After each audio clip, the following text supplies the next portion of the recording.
Hello guys, this is Gayatri Negi and I'm an intern in Lexis & Company and you're watching LexClick. In this video I will talk about various laws in India that deal with the harassment. For that there are different types of harassment, that is it could be mental harassment or physical harassment or discriminatory harassment, sexual harassment, emotional or psychological harassment, harassment based on face, gender or religion, cyberbullying or online harassment is also new to this list.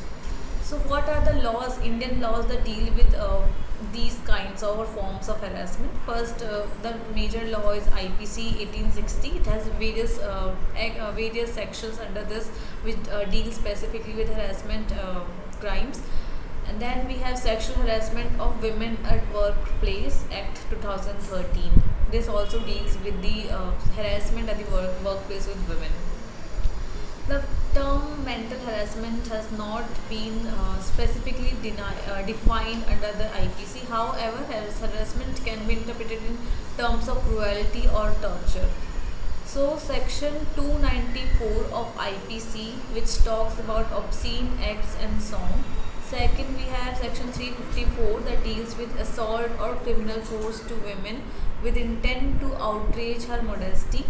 Then we have section 354A, which deals with sexual harassment and punishment for sexual harassment. Then 498A, where husband or relative of the husband of woman subjecting her to cruelty is dealt with.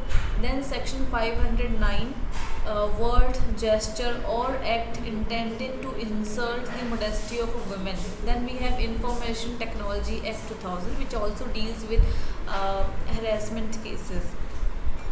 Under this, we have section 67, where punishment for publishing or transmitting obscene material in electronic form is given. Then we have section 67A in the Information Technology Act, which talks about the punishment, which states the punishment for publishing or transmitting material containing the sexually explicit act, etc. in electronic form.